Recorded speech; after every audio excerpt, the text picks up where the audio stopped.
In the ancient city of Khemara, where sandstone temples cast long shadows across bustling markets, and the sun blazed relentless overhead, there lived a young woman who could see what others could not.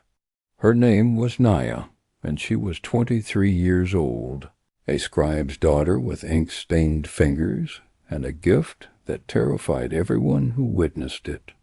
When darkness fell and danger approached, her eyes would glow golden, bright as temple lamps, illuminating the night like a cat's eyes catching firelight. The elders whispered she was blessed by Bastet, the ancient cat goddess whose legends predated even the oldest temples. Her parents tried to hide her gift, keeping her indoors at night, teaching her to lower her gaze, to be invisible despite the power that lived behind her eyes. But secrets cannot stay buried in cities where walls have ears and neighbors watch through shuttered windows. When raiders attacked Khemara one moonless night, when the city guard was overwhelmed and chaos reigned in dark streets, Naia's eyes blazed to life, cutting through blackness, allowing her to guide terrified citizens to safety while others stumbled blind. 50 people lived because her eyes became their light.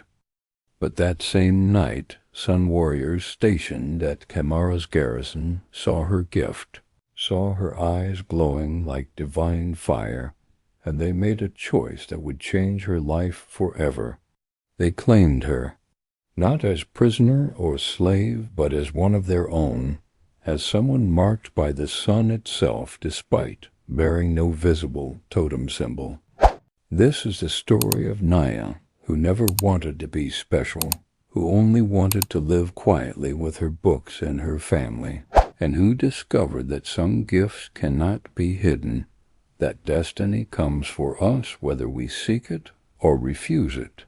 Khemara was one of the oldest cities in the desert territories, built millennia ago by peoples whose names had been lost to time, their legacy visible only in the massive temples and monuments they left behind. The city sprawled across a valley where an underground river fed gardens and fountains, making it an oasis of green amid the endless sand. 40,000 people called Khemara home, from wealthy merchants who lived in multi-story houses near the city center to poor laborers who crowded into crumbling tenements on the outskirts. It was a city of stark contrasts, where immense wealth and desperate poverty existed side by side, where ancient traditions and new ideas clashed constantly. Naia's family occupied a middle position in this hierarchy. Her father, Tahuti, was a scribe who worked for various merchants and officials, recording transactions and drafting contracts. It was respectable work that provided a comfortable living, enough for a modest house in a decent neighborhood, enough to ensure Naia received an education unusual for women, enough to build a life of quiet contentment, if not luxury.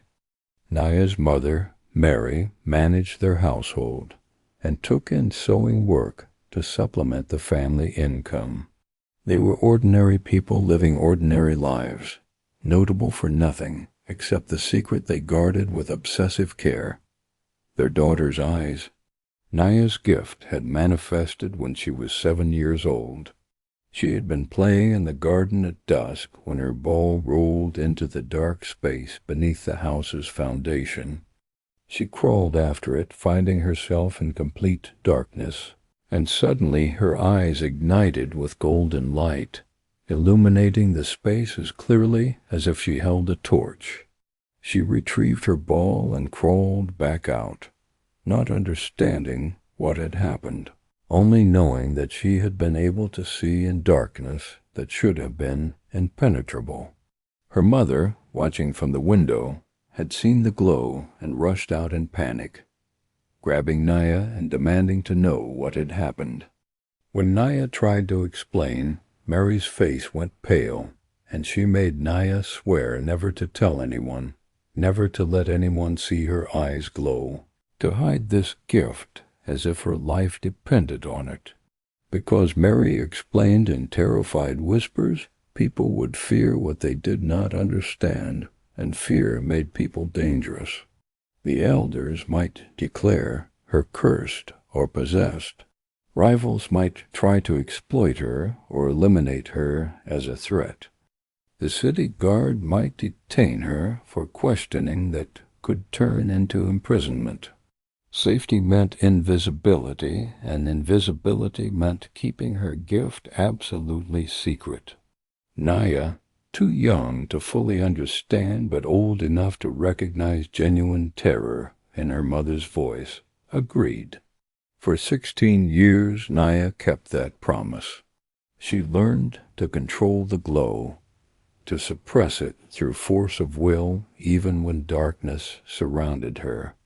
She stayed indoors at night, avoided situations where her gift might manifest unexpectedly. She became adept at making excuses, at declining invitations that might expose her secret. Her parents told neighbors and extended family that Naia had weak eyes, that bright sunlight hurt her, that she needed to rest frequently to preserve her vision. It was a thin excuse that did not withstand scrutiny, but people accepted it because questioning seemed rude, and Naia's family was generally well liked. But the cost of this secret was high. Naia grew up isolated, unable to form close friendships, because friendship required trust, and trust meant risking exposure.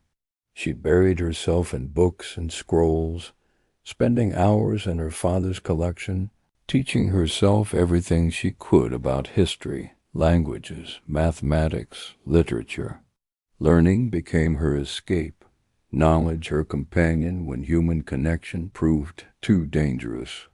She dreamed of becoming a scribe like her father, of working with documents and contracts in well-lit offices where her gift would never be needed, never be revealed. It was a modest dream, achievable and safe, and she clung to it with desperate hope. But fate rarely respects our careful plans or modest dreams. 3 weeks before her 24th birthday, raiders attacked Khemara. They came from the lawless territories beyond the eastern mountains, a force of perhaps 200 fighters moving with coordinated precision that suggested military training rather than typical bandit opportunism. They struck at night during the new moon, when darkness was absolute, when the city's watch was reduced because attacks were considered unlikely.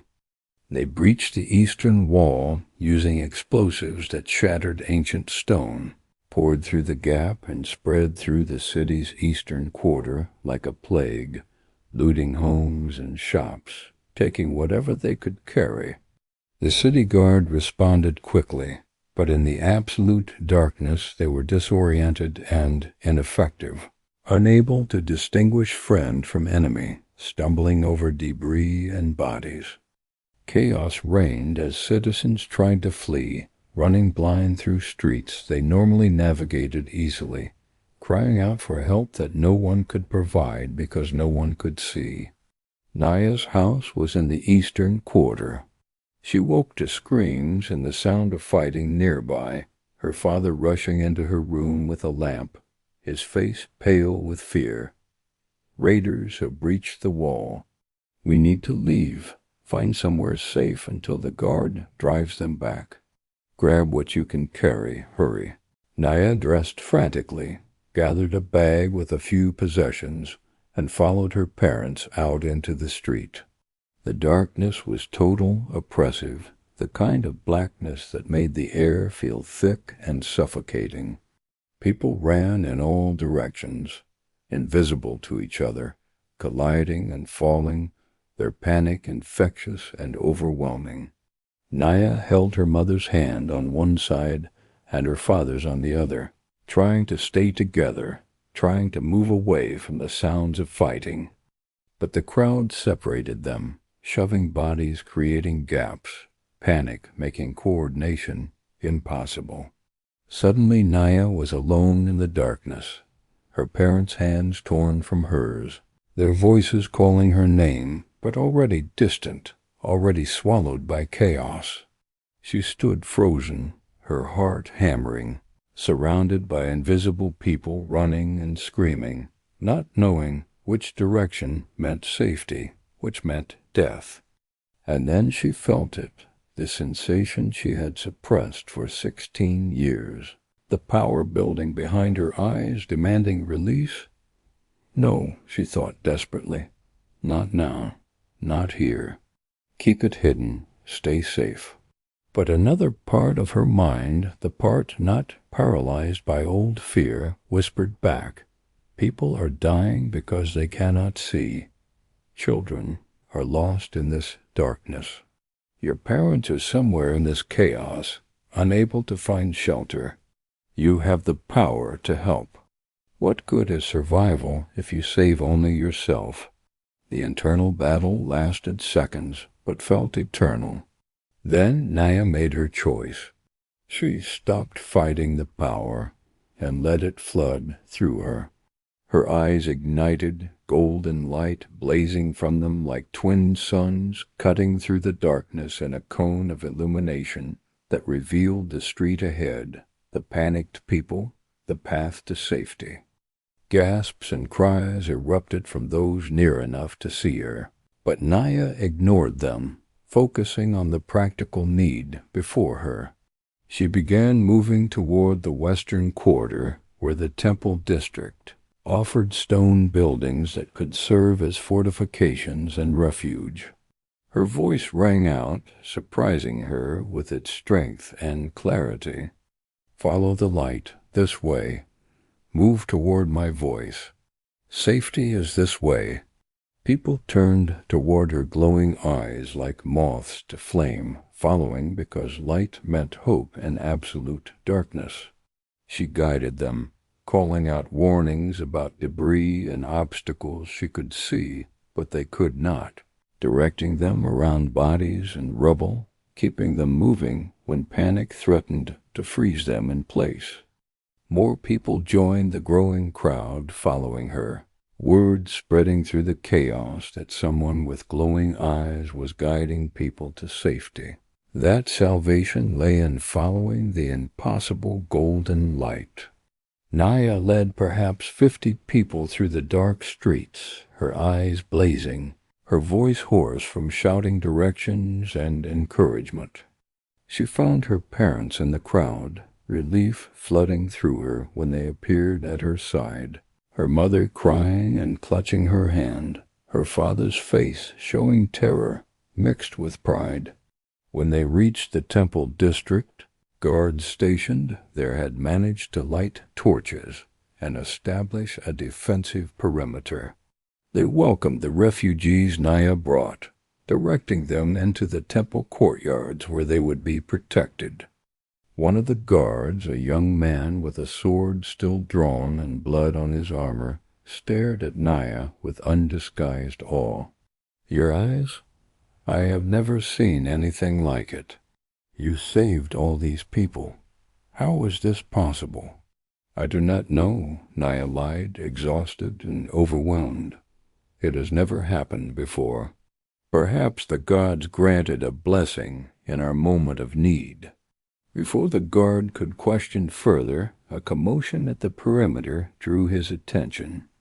A group of warriors approached, not city guard but something else, wearing distinctive armor marked with solar symbols, moving with the coordinated precision of elite soldiers. Sun warriors, Naia realized, the legendary fighting order that served marked individuals and defended the ancient temples throughout the territories. She had heard of them but never seen them, as their numbers were small and their presence usually limited to major cities and sacred sites. What were they doing in Khemara? The Sun Warriors' leader was a woman perhaps 40 years old, tall and powerfully built, with skin darkened by years in the desert sun, and eyes that seemed to pierce through pretense and deception. She wore captain's insignia and carried herself with absolute authority. She approached Naia directly, her gaze fixing on the eyes that still glowed softly now that immediate danger had passed. "You, girl with the glowing eyes. What is your name?" "Naia," she answered, her voice small compared to the captain's commanding tone. "Just Naia? No family name?" The captain's expression suggested she already knew the answer. "My family are scribes, ordinary people. I am nobody important. Your eyes suggest otherwise." The captain gestured to the crowd of refugees Naia had guided. 50 souls living because you gave them light when darkness would have killed them. That is not the action of nobody. That is the action of someone marked, someone chosen. "Except I am not marked," Naia protested, showing her arms and shoulders, the places where totem marks typically appeared. "I have no symbol, no divine connection. I am just someone whose eyes glow sometimes. I do not know why." The captain studied her for a long moment, then spoke words that would change everything. "The solar lion marks those it chooses in many ways. Most receive the traditional marks, symbols on skin, granting obvious power. But some receive subtler gifts, powers that manifest differently, but spring from the same divine source. Eyes that glow with the sun's light, that see through darkness, that guide others to safety. That is a mark, girl, whether you bear a visible symbol or not. And if you are marked, even unconventionally, you fall under the Sun Warrior's authority. We claim you as one of our own, to be trained in our ways, to serve as we serve." "No," Naia said immediately, panic flooding through her. "I cannot. I have a life here, a family. I am not a warrior. I do not want this." The captain's expression did not change, but something in her eyes softened slightly. "What we want and what we are called to be are rarely the same thing. You have a gift that saved lives tonight. That gift brings responsibility, whether you accept it willingly or not. The Sun Warriors will train you, protect you, give you purpose beyond hiding what you are. You will come with us when we leave Khemara in 3 days. This is not a request." Naia's father stepped forward, his face pale but determined. "You cannot simply take my daughter. She is not property to be claimed." The captain turned her gaze to him, and he actually stepped back from the intensity of it. "She is marked by the solar lion, which makes her subject to our authority regardless of your preferences. Would you rather she remain here, untrained and vulnerable, her gift making her a target for every power-hungry fool who hears of her? Or would you prefer she learn to control what she is, to defend herself, to use her gift purposefully rather than accidentally? We do not enslave the marked. We empower them. Your daughter will be safer with us than anywhere else." Naia's mother clutched her husband's arm, tears streaming down her face, but she did not argue. She understood what Naia was only beginning to process, that the secret they had guarded for 16 years was now known, that hiding was no longer possible, that everything had changed in one night of chaos and impossible choices. 3 days, Naia said, her voice steadier than she felt. "I need 3 days to settle my affairs, to say proper goodbyes, to prepare. Then I will come with you. I do not agree this is right or just, but I see I have no real choice." 3 days, the captain agreed. "We are stationed at the eastern garrison. Report there at dawn on the 4th day. Do not consider fleeing. We will find you, and finding you after betraying your word would make your reception far less pleasant than if you come willingly." She turned and led her warriors away, leaving Naia standing with her parents and the weight of her new reality crushing down like a physical thing. The next 3 days passed in a blur of emotion and frantic preparation. Naia's parents were devastated, her mother crying almost constantly, her father throwing himself into practical arrangements to cope with his helplessness. They contacted extended family, explained what had happened, began the process of transferring her father's work to a colleague since Naia had been his assistant and her absence would create gaps. Friends and neighbors visited, some offering sympathy, others barely concealing their relief that the strange girl with glowing eyes would be leaving, taking her unsettling gift elsewhere. Naia felt everything and nothing simultaneously, her emotions oscillating between terror at the unknown future and odd relief that hiding was over, that she no longer had to suppress what she was. She packed what little she could bring, clothing suitable for travel, a few books she could not bear to leave, writing supplies, because even if she became a warrior, she remained a scribe's daughter at heart. On the final night, her parents held her, and they all cried together, mourning the loss of the life they had planned, the safe, quiet future that would now never happen. But beneath the grief, Naia felt something else stirring, curiosity, purpose, the sense that perhaps she had been living half a life, hiding her gift, denying a fundamental part of herself. Perhaps the Sun Warriors, however forceful their claim, offered something she had needed without knowing it, permission to be fully herself, power and all. Dawn on the 4th day came too soon. Naia, dressed in practical traveling clothes, gathered her pack and walked with her parents to the eastern garrison. The Sun Warriors were already assembled, perhaps 20 of them, mounted on horses bred for desert travel, their armor gleaming in the early light. The captain waited at their head, her expression unreadable as Naia approached. "You came. Good. That shows honor." Naia did not respond, simply turning to embrace her parents one final time. Her mother pressed a small amulet into her hand, a carving of Bastet in her cat form. For protection, Mary whispered, "May the goddess watch over you as she has watched over you all these years. Keep it close." Naia promised she would, kissed both parents, then turned away before she could lose her resolve.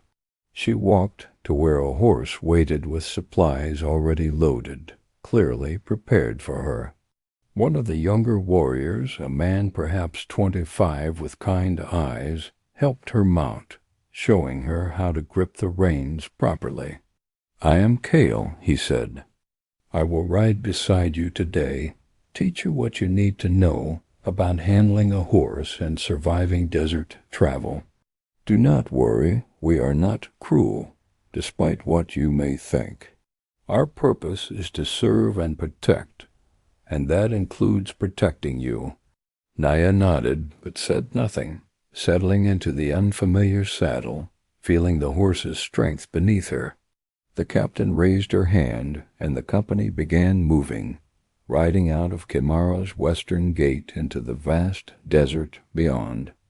They traveled west toward the sunset, into territories Naia had never seen, away from everything she had known. Kale kept his promise, riding beside her, offering instruction and occasional conversation that she mostly ignored, too overwhelmed to be sociable. The other warriors gave her space, respecting her need for adjustment, though she felt their curious gazes throughout the day. At midday they stopped at an oasis to rest the horses and eat. The captain approached Naia, offering a water skin and dried meat. "Eat. Keep your strength up." Desert travel is harder than city life, and you need time to adjust. Naia accepted the food mechanically. Where are we going? To the Citadel of the Sun, our main stronghold, approximately 2 weeks' ride west of here. It is where all new recruits are trained, where marked individuals learn to control and enhance their gifts.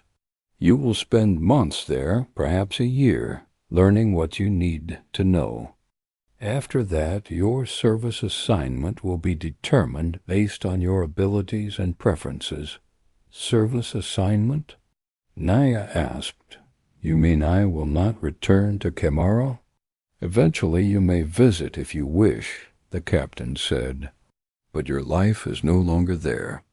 You are Sun Warrior now, and our lives are spent serving marked individuals, protecting temples and territories, maintaining order in places where chaos threatens. You go where you are needed, not where you prefer to be. That is the nature of service. Anger flared in Naia, sudden and hot. I never asked for this. I never wanted to be a warrior or to serve anyone.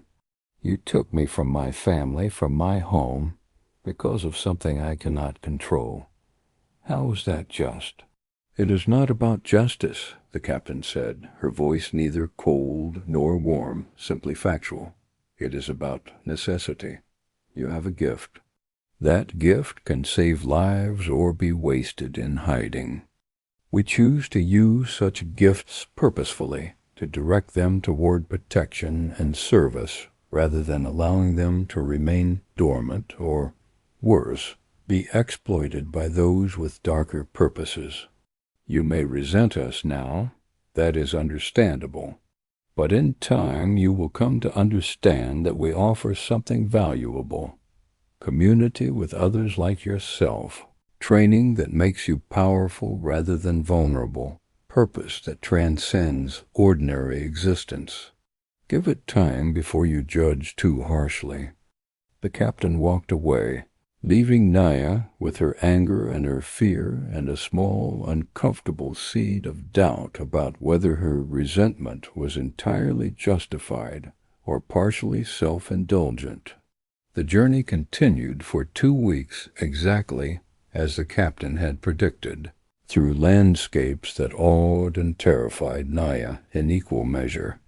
Endless dunes that shifted like water under wind, rocky canyons where echoes played tricks on the mind, oases that appeared and disappeared like mirages. The Sun Warriors moved through it all with practiced ease, their knowledge of desert survival evident in every decision about when to rest, where to find water, how to navigate by stars and sun. Kale continued to teach Naia, and despite her determination to remain aloof, she found herself warming to him. He was patient with her mistakes, encouraging without being condescending, and he shared stories that made the journey less tedious. I was claimed too, he told her one evening as they made camp. Not as dramatically as you, but claimed nonetheless. I was a farmer's son in a small village. When I was 17, I developed the ability to sense water underground, to feel it flowing through rock and sand. Useful for a farmer, certainly, but the Sun Warriors heard of my gift and came for me just as they came for you. I was angry for months, resentful and difficult. But eventually I realized something. I had been living a small life, bounded by my village and my farm, never imagining I could be or do more. The Sun Warriors opened a larger world to me. I have seen wonders and met remarkable people. I have saved lives and prevented tragedies. My gift matters in ways it never would have if I had remained a farmer. I am not saying you will feel the same. Your path is your own. But I am saying that sometimes what feels like theft is actually opportunity, if we can set aside our anger long enough to see it. Naia wanted to reject his words, to cling to her resentment, but honesty forced her to admit he might have a point. What had her life been in Khemara? Safe, yes, but also stagnant and lonely, defined by what she could not do, rather than what she could. Perhaps there was value in discovering what her gift could actually accomplish when used purposefully, rather than hidden fearfully.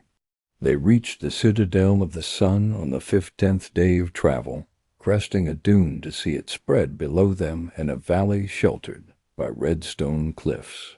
It was massive, a complex of buildings and training grounds surrounded by walls that seemed to grow organically from the desert itself. Naia estimated perhaps 500 people lived here, a mix of warriors, marked individuals, support staff, and trainees. The citadel was entirely self-sufficient, with wells that tapped deep aquifers, gardens that produced food, workshops that created everything needed for daily life. It was beautiful in its harsh, practical way, a monument to human determination to thrive in an unforgiving environment. The captain led them through the main gate into a courtyard where other warriors trained, their movements precise and powerful. Several marked individuals were visible, their totem symbols glowing softly, their presence radiating power that Naia could feel even at a distance. This would be her home now, this place of stone and sun and dedicated purpose. The thought was both terrifying and, she admitted reluctantly, slightly exciting.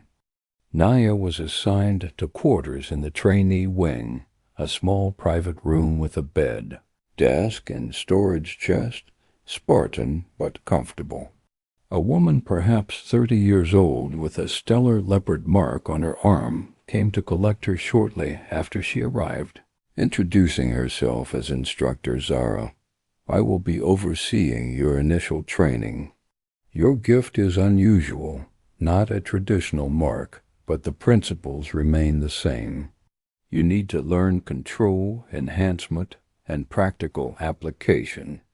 Training will be physically and mentally demanding.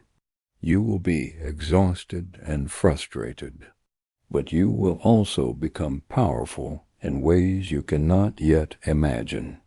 I expect dedication and honesty from my trainees. I do not expect perfection, only genuine effort. Can you give me that? Naia met her gaze and nodded. I can give you effort. I do not know about the rest yet, but I can work hard. That is enough to start, Zara said.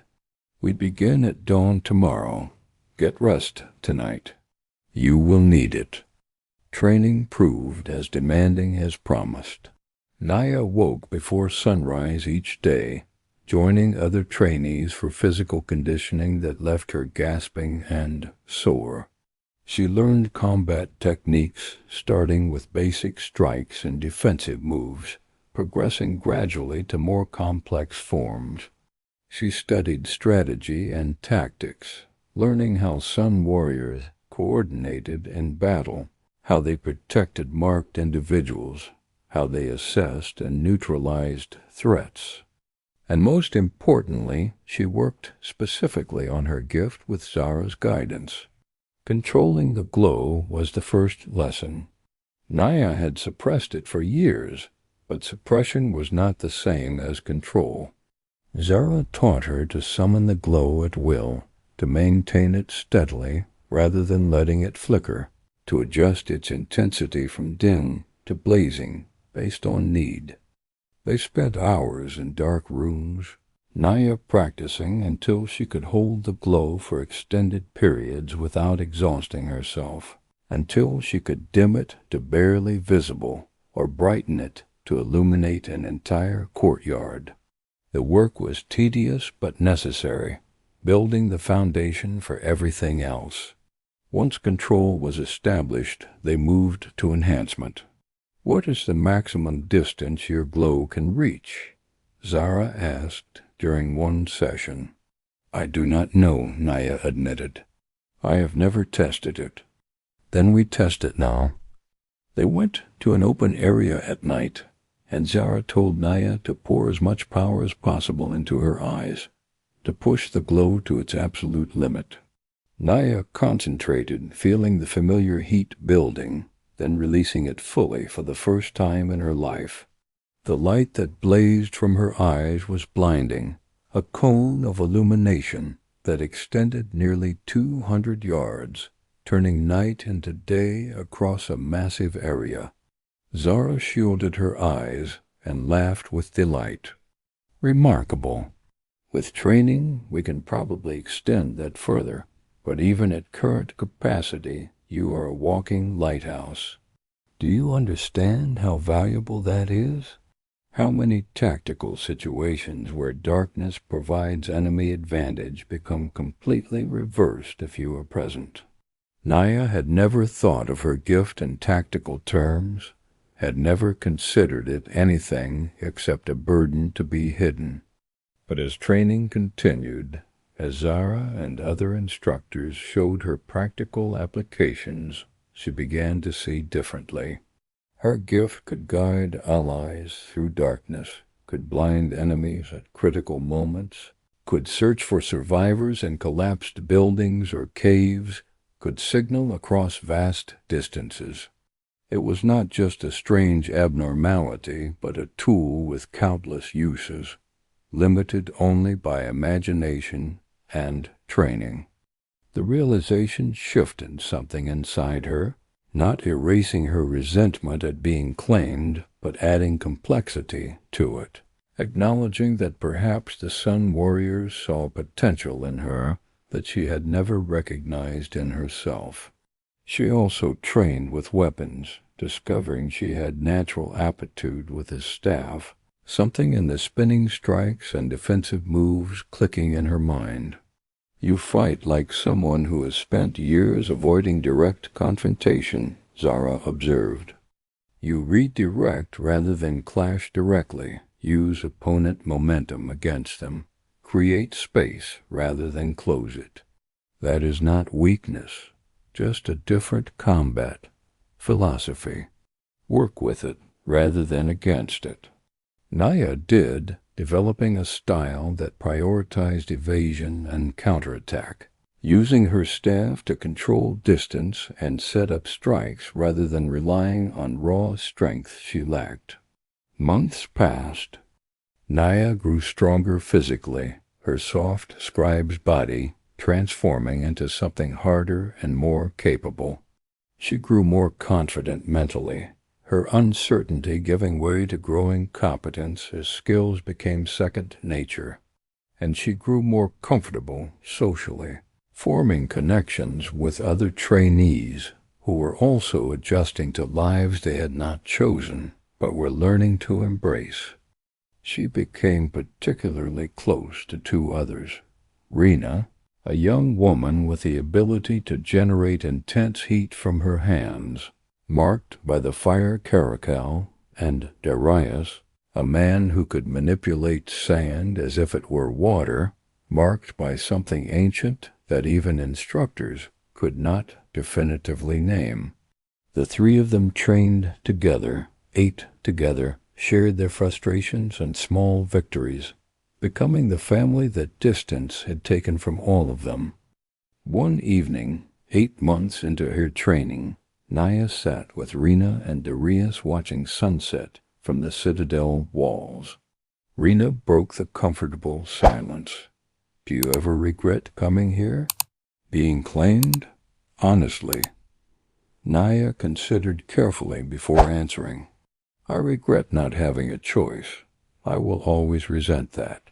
But do I regret what I have become here, the skills I have learned, the people I have met? No, I do not regret those things. I just wish I had been allowed to choose them rather than having them forced upon me." "That is honest," Darius said. "I feel similarly. I was a merchant's son, comfortable life, easy future. Then my mark manifested and everything changed. The Sun Warriors claimed me, and I was furious. But here I learned something I would never have learned in my comfortable life. I am capable of far more than I imagined. My gift can save lives, can prevent disasters, can make me a force for good, rather than just another person accumulating wealth. I still wish I had been given a choice, but I am grateful for where that lack of choice led me. What about you? Naia asked Rena. You seem more comfortable with all this than either of us. Rena smiled, her fire caracal mark glowing faintly in the dimming light. I was living on the streets when they found me, barely surviving through theft and begging. My mark manifested when I was fighting off someone who tried to hurt me. I accidentally set him on fire, badly burned him, and I thought I would be executed for it. Instead, the Sun Warriors showed up, explained what I was, offered me a place here. For me, being claimed was not losing something but gaining everything. I have food, shelter, purpose, friends. I would have died in those streets within a year, either from violence or disease or simple starvation. So no, I do not resent being claimed. I am grateful every single day. Her words put things in perspective for Naia, reminding her that her anger came from a place of relative privilege, that she had lost a comfortable life while Rena had gained the possibility of life at all. A year after arriving at the Citadel, Naia was summoned to meet with the captain who had claimed her. The woman whose name she had learned was Senate. The captain's office was austere, containing only a desk, chairs, and maps covering the walls. Senate gestured for Naia to sit. Your training period is complete. Instructor Zaha reports you have progressed remarkably well, mastering both your gift and general combat skills. You are ready for service assignment. Naia felt her stomach tighten with nervousness. Where will I be sent? That depends partially on you, Senate said. We have several positions available. You could join a garrison protecting marked individuals in one of the major cities. You could serve with a patrol unit that moves through the territories, addressing threats and maintaining order. You could work here at the Citadel as an instructor, training others as you were trained. Or she paused, seeming to choose words carefully. You could join my personal unit. We handle special assignments, situations that require discretion and specialized skills. The work is dangerous but meaningful, and I believe your particular gift would be valuable to our operations. What would that entail? Naia asked. Varied work. Sometimes we protect marked individuals who face specific threats. Sometimes we investigate problems in territories where Sun Warrior presence is minimal. Sometimes we prevent conflicts before they escalate into wars. We go where we are needed most, and we do what is necessary to maintain stability and protect the vulnerable. It is not comfortable or predictable, but it matters. Naia thought about the options presented. Working at the Citadel appealed to her desire for safety and stability. A garrison post would allow her to settle in one place, potentially even visit Khemara occasionally. But both options felt like half measures, like choosing the easy path when a more difficult but more meaningful one was available. Senate was offering her the chance to do work that truly mattered, that utilized her gifts fully, that pushed her to be more than simply competent. And despite everything, despite the resentment that still lingered, Naia found she wanted that. Wanted to matter, wanted to use what she could do in ways that transcended ordinary existence. I will join your unit, Naia said, surprising herself with the certainty in her voice. If you believe I am capable and my gift is valuable, then I will serve where I can do the most good, even if it is dangerous and uncomfortable." Senate nodded, and something that might have been approval flickered across her usually stoic face. "Good. We deploy in 3 days to investigate disturbances in the Eastern Territories. Pack appropriately and report to the main courtyard at dawn. Welcome to the unit, Naia. I think you will do well." As Naia left the office, she felt something that took a moment to identify. Pride. Not the defensive pride of someone clinging to identity, despite the world's rejection, but genuine pride in having achieved something difficult, in having been selected for meaningful work, and having transformed from terrified girl with glowing eyes into someone capable and valuable. Senate's unit consisted of 10 warriors, including Naia, each with specialized skills and gifts that complemented each other. Besides Senate herself, marked by the solar line with enhanced strength and leadership presence, there was Kale with his water-sensing ability, a woman named Lyra who could communicate over vast distances through some form of telepathy, a massive man named Torvin who bore the mark of the stellar leopard and possessed almost supernatural combat skills, and others with equally impressive capabilities. They treated Naia as an equal despite her being the newest member, respecting her gift and trusting her to perform her role competently. Their first mission together involved investigating reports of a would-be warlord in the eastern mountains who was forcing small villages to swear allegiance and provide tribute. Senate led them into the mountains, moving with stealth rather than force, gathering information before committing to action. Naia's role was reconnaissance. Her glowing eyes could illuminate caves and dark passes where the warlord's forces might hide, could search building interiors from a distance, could spot guards and sentries in darkness when normal vision failed. She worked in coordination with Lyra, who relayed what Naia saw to others in the unit, creating an information network that made them devastatingly effective. They located the warlord's main camp in a narrow canyon, perhaps 200 fighters poorly equipped, but numerous enough to threaten villages that had no real defenses.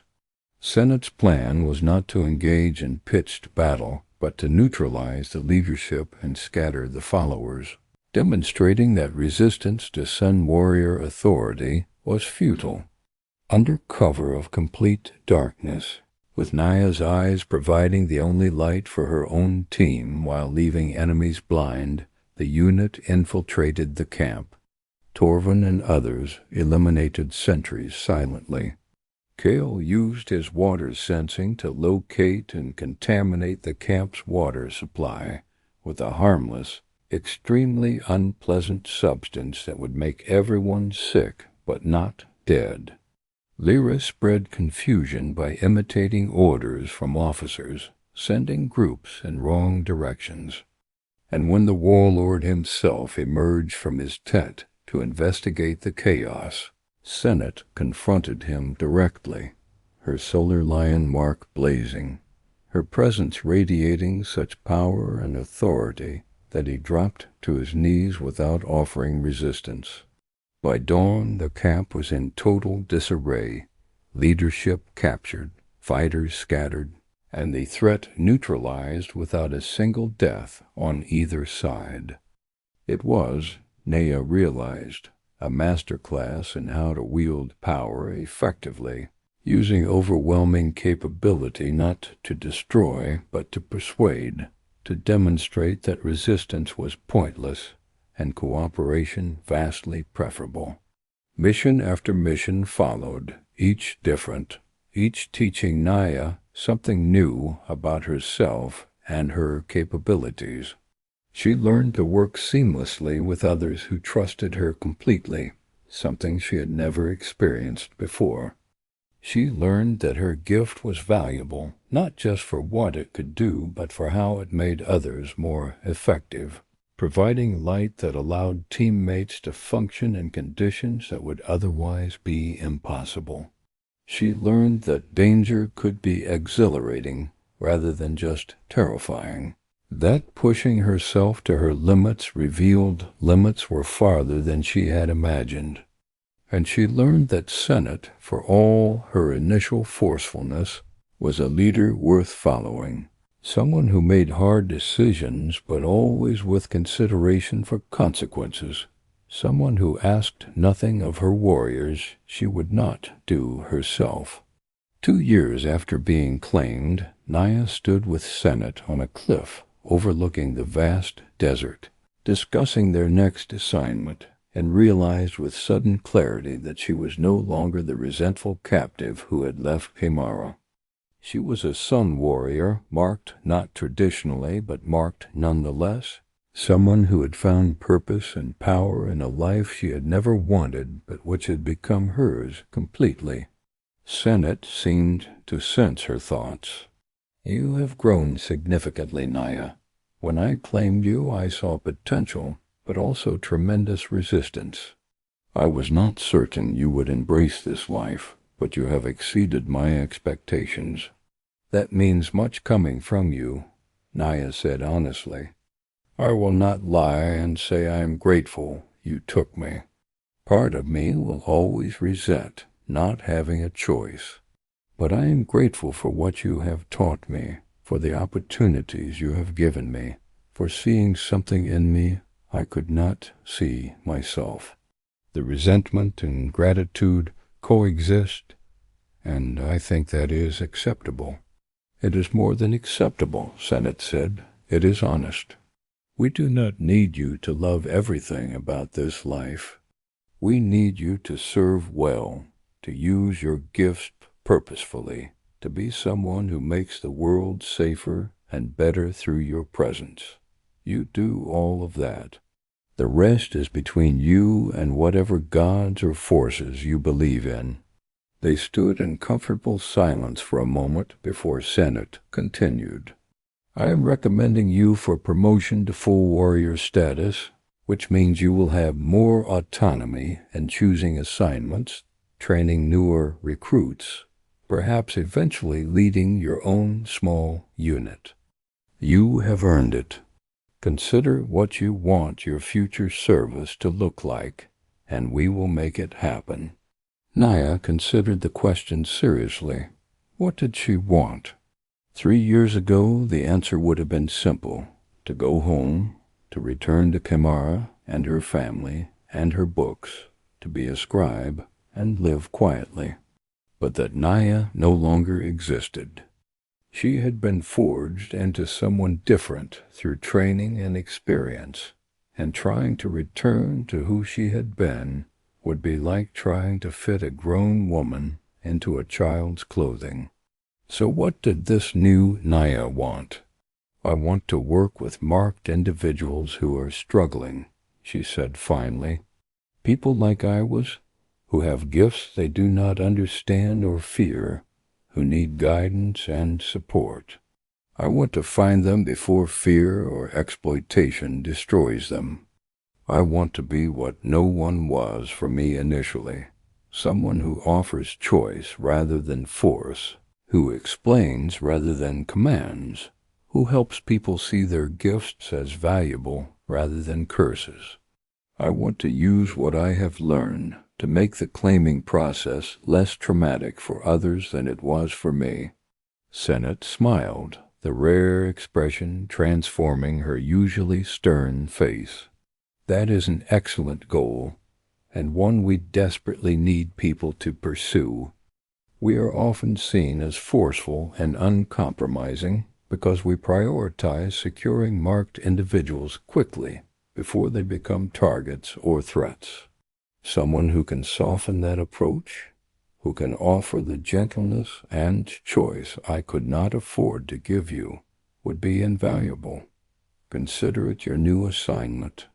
Identify marked individuals who need guidance, approach them with options rather than demands. Build trust rather than forcing compliance. Show them what their gifts can become with training.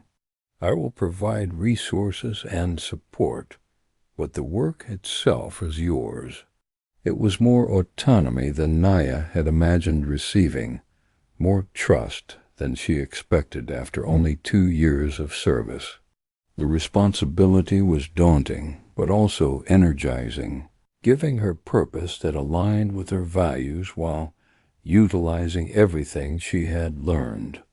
She accepted immediately, already planning how she would approach this work, what she would say to frightened people with strange gifts, how she would offer the choice that had been denied to her. Over the following years, Naia traveled extensively, always accompanied by 1 or 2 other warriors for safety and support, but essentially operating independently. She found marked individuals in remote villages and bustling cities, in wealthy compounds and desperate slums. Some had obvious totem marks, others had subtle gifts like her own glowing eyes. All were confused or frightened or both, uncertain what their gifts meant, worried about how others would react.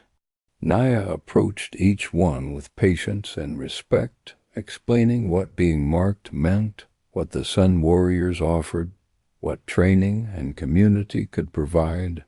But crucially, she always emphasized choice. You can come with us and learn to control what you are, or you can try to manage alone. If you choose the latter, we will respect that decision and check on you periodically. Offer support if you change your mind. We do not force compliance. We offer opportunity.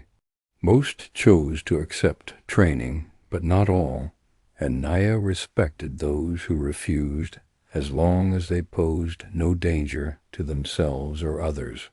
The few who did refuse but later encountered problems knew they could contact her for help without judgment. She became known throughout the territories as the gentle claimer, the Sun Warrior who offered choice rather than force, who understood fear because she had lived it, who made being marked seem less like a curse and more like a gift.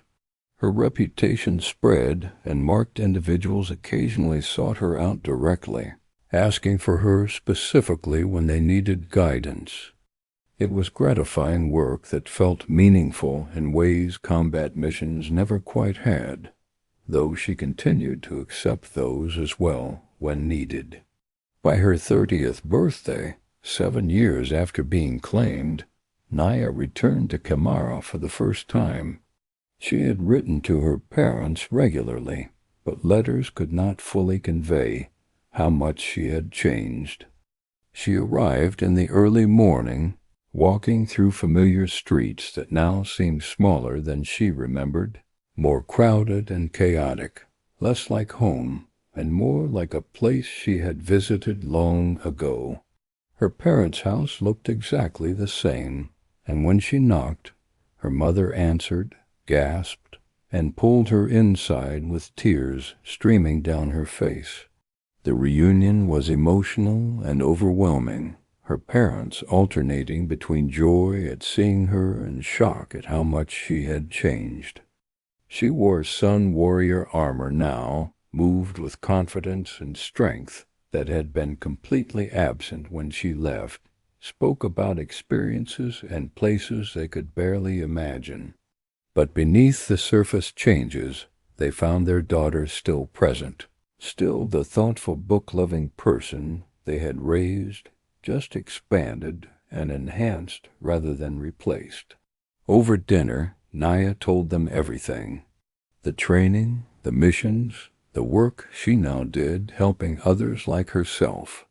Her parents listened with pride and lingering sadness, proud of what she had become, but sad for the quiet future they had imagined and which would never happen. I know this is not the life you wanted for me, Naia said gently. But it is the life I have built, and I am proud of it. I do good work. I help people. My gift matters. That has to count for something. It counts for everything, her father said, his voice thick with emotion. We just wanted you to be safe and happy. We failed to realize that hiding your gift made you neither. You have found both safety and happiness in a way we never could have provided. We are sorry we made you hide for so long, made you think your gift was something shameful rather than valuable. We were afraid, and fear made us small. You are bigger than we ever imagined you could be, and we are proud beyond words. Naia stayed in Khemara for a week, reconnecting with her parents, visiting old places, introducing herself to people who had known her as the strange girl with weak eyes, and now saw her as something entirely different.